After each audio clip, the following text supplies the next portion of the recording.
Good morning, team. How's it going? Jeff Neal here, reporting live. Wanted to come to you all with another thought.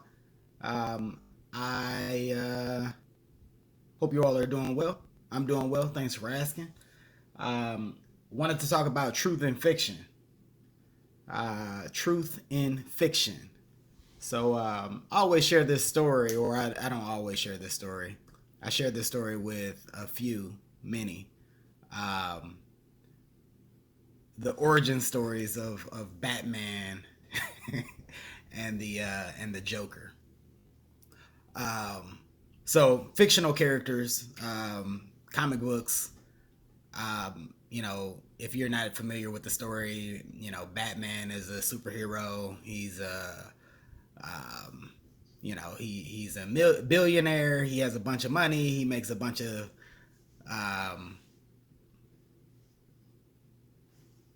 a bunch of stuff. I mean, he's like a master detective. Um, yeah, he's like the man, so to speak. He's the DC version of Iron Man, if that makes a difference. If you're more familiar with Iron Man because of the notoriety with the movies. But anyway, um, the Joker is his arch nemesis, and the Joker,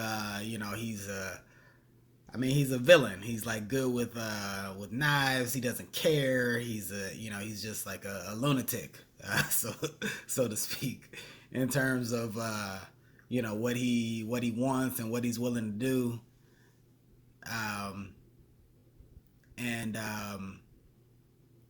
The origin stories of them both are pretty tragic. So there are several different origin stories for the Joker because there are several different versions of him in the comic book world. We've seen a couple of them, or one of them, or no, a couple of them, via movies and whatnot.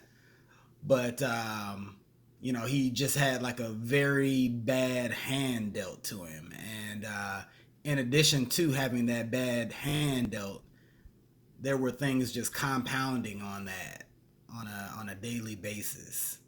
And one version of the Joker, I think his significant other um, met a tragic end, if you will, and he needed money. He was broke.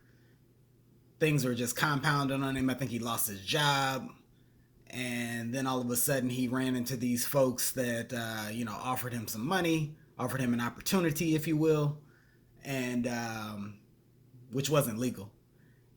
And he got caught up and set up by these people, and that led to him, falling into a vat, that turned him into like the pasty person that you see today in the comic books.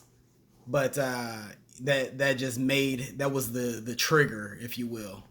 I think his origin story in the comic books was a very bad day, and you could say the same thing for Batman, Bruce Wayne. He was a youth, a child, and he witnessed his parents robbed and meeting a tragic end. And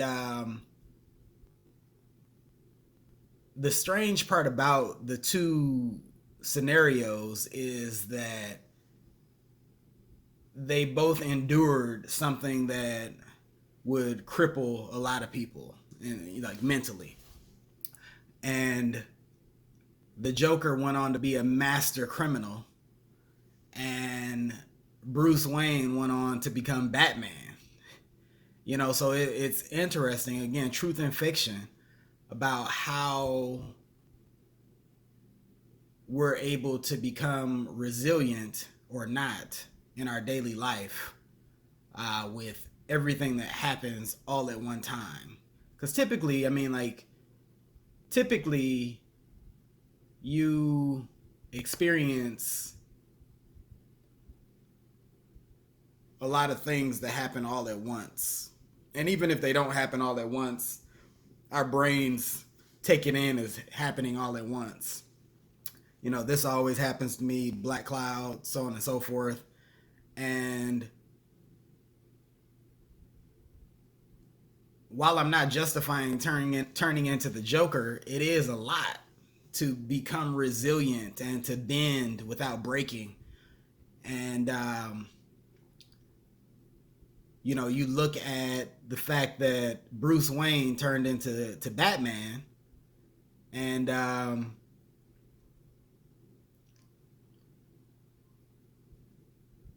it's like even taking ourselves out of like being either Batman or the Joker, think about how our actions and reactions affect others. Whether you do things maliciously or not, evaluate how you make other people feel and recognize how important your interaction can be with one person. So I'm not saying that we need to like, be marshmallows and not necessarily, experience sharp edges, but just take into account how our actions can dictate somebody's future. For those people that aren't as resilient or don't have that durability, if you will, to bend without breaking, and how your interaction, how you greet that person, how you salute that person, how you respond to that person's opinions, so on and so forth, how that can make or break their next step in their journey. So I say this for us to keep in mind how we can potentially be creating the next Batman or the next Joker, and how powerful our words are. So I'll transition from my meta human type of conversation. I just read Joe Dispenza's book, "You Are the Placebo," and it was on the hashtag Friday Night Book Suggestion. If you're curious, and this book talks about how powerful words are and how powerful our brains are to for planting seeds. So if you think about it, I've talked about it before with marketing and whatnot in the media. As far as like planting seeds in our heads, like to make us crave a Big Mac or to make us crave, whatever it is. So if you think about how powerful marketing is, think about how powerful our words are and how powerful our words are, to go on the last subject, how powerful our words are to other people, in terms of planting seeds, through our interactions. But also think about how it is when you look in the mirror, or not even when you're necessarily looking in the mirror, but you're talking to yourself. How powerful those words are that you're planting seeds with. And the seeds that you're planting, are they motivating you to meet your goals? Are they motivating you to be fulfilled, to be satisfied? This book, one extreme example from this book is suggestibility. And there was a gentleman who was hypnotized in this book. They ran tests, and this guy turned out to be the most suggestible out of all the people that they had trialed. And they ended up doing a scenario where they pretty much hired this guy as an assassin. Like it was like a staged setup. But they hired this guy as an assassin, and this guy did it. I mean, like it was like a prop gun and everything, and like it was a blood pack. It was just like a movie scene, like a movie setup. But this guy was so suggestible that he did it. And they even They even put in a suggestible note that he wouldn't remember until reminded what had happened. And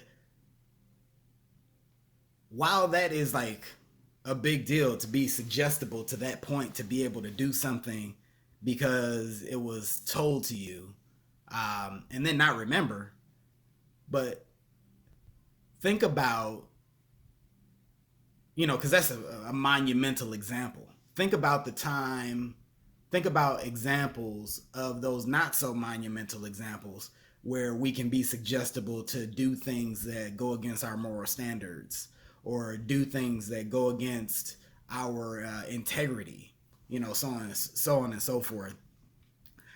And, in terms of planting seeds, how missing history or missing information in general can be just as bad as bad information in terms of the mind. So I just wanted to kind of share that. If you haven't read any of Dr. Joe Dispenza's books, I would highly recommend it. I've now taken on my third book of his, and I mean the books are kind of similar, but they do expound upon different things. Um, so that's my thought for today. Hopefully it resonated. My mind is kind of all over the place right now, but hoping that that all stayed together and you found some value. Hey, it is Friday, the 3rd of July. I got my days together, and I hope you're doing well. We'll talk soon.